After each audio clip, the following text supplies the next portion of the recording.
Hello, everyone.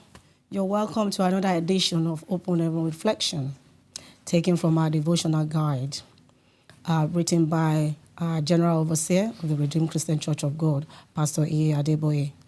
I'm Pastor Susan Olurotimi from the Redeemed Christian Church of God, of course, Living Spring Center in North London. Today, we are going to look into a topic that is quite interesting, the chosen of the Lord. You are the chosen of the Lord. And the Bible passage is taken from 1 Samuel chapter 16, verses 12 and 13.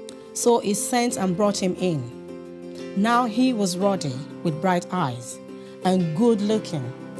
And the Lord said, Arise, anoint him, for this is it. Then Samuel took the horn of oil and anointed him in the midst of his brothers. And the Spirit of the Lord came upon David from that day forward. So Samuel arose and went to Ramah. Our memory verse for today is 1 Peter chapter 2, verse 9.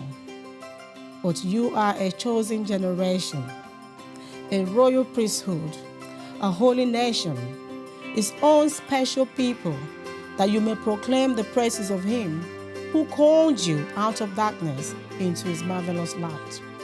Isn't that wonderful to be a special, peculiar person? And indeed you are to God. Reflections. In Psalm 89, verses 1 to 5, it says, I will sing of the mercies of the Lord forever. With my mouth will I make known your faithfulness to all generations. For I have said, mercy shall be built up forever. Your faithfulness you shall establish in the heavens. I have made a covenant with my chosen.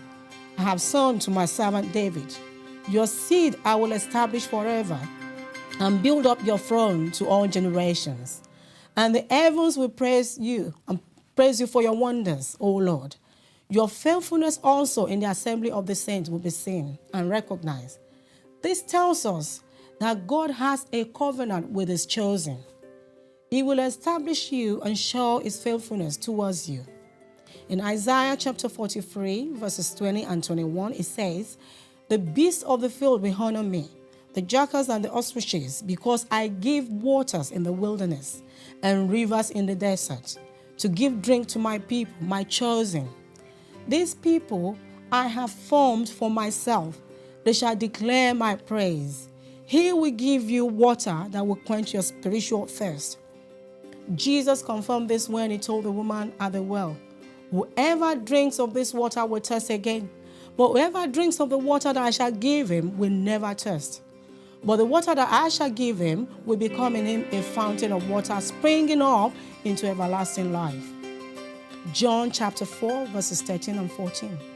So what do you have to do to be among his chosen? He chose you before you were born and before you accepted him as Lord of your life. John 15:16 tells us, you didn't choose me, I chose you.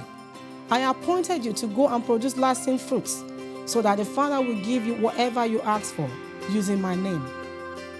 To remain among his chosen, you need to fulfill the assignment that you were appointed for. David was chosen by God to be king, despite the reservation of others. However, if David had refused to accept the assignment or was a wicked king, then he would not have remained God's choice. God would have had to replace him with a substitute. Let's not forget that David was a substitute for Saul. David could have succeeded Saul when he was older, but things were speeded up. David was only a boy when he was anointed king because God said he wanted him to be king. And God anointed him king because God said, I am sorry that I ever made Saul king, for he has not been loyal to me and has refused to obey my command. You have been chosen. Be sure to remain his chosen and fulfill your assignment while there is time. The prayer for today is, Father, please work on my weakness or weaknesses and foolishness. Make me strong and wise enough to be your chosen vessel in Jesus' name. And God, help me to be consistent in your work and in my work with you. Please do not replace me and let me live to fulfill my purpose for you. God bless you. Have a wonderful time and bye for now.